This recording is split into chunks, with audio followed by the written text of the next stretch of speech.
जिसके आयोजक भामाशाह श्री रूप सिंह जी शेखावत यहाँ विराजमान है। हम सबको उसमें जाने का मौका मिलता है, वहाँ भी आप अपनी ओजस्वी और मधुर वाणी से सदैव सबको प्रफुल्लित करती हैं और आज यहाँ भी आप मार्गदर्शन करने के लिए उपस्थित हैं। आपका हार्दिक अभिनंदन और स्वागत।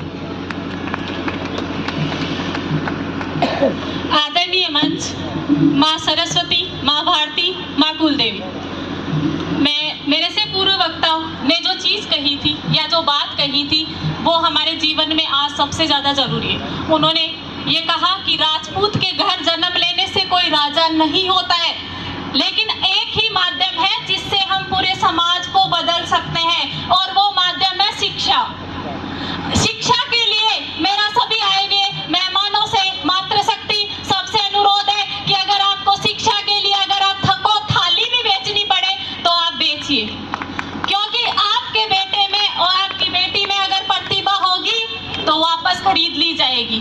क्योंकि कहा आप सबसे कहती हूँ कि आप किताबों के सामने झुक के देखिए एक बार, किताबें आपके सामने नहीं झुक जाए तो आप बोलना किताबें क्या, पूरा समाज सब आपके सामने झुक जाएंगे। क्योंकि हमारी मातृशक्ति को जब बेटी पैदा होती है, मैं भी एक बेटी हूँ और मेरे भी बेटी है, तो सबसे पहले मातृशक्ति उसकी शिक्षा के बारे में नहीं सोचती। मातृशक्ति सोचती है केवल गोल्ड, सोना के बारे में, सोना इकट्ठा करने के बारे में कि मेरी बेटी हो गई है तो मैं सोने के आइटम एक एक इकट्ठे कर लूं। क्योंकि ये हमारे समाज की एक विडंबना, बुराई है। इसमें मैं मातृशक्ति को भी दोष नहीं देती, क्योंकि ये एक समाज में प्रचलित एक प्रथा हो गई, दहेज प्रथा, कि आप मतलब बेटी के लिए उनको करना ही पड़ता है, अगर नहीं करते हैं तो घर अच्छा नहीं मिलता है। तो वो ही है।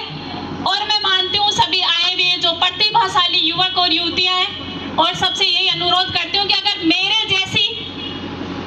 जैसी महिला जिसकी 9 साल की बेटी है, और जब मैं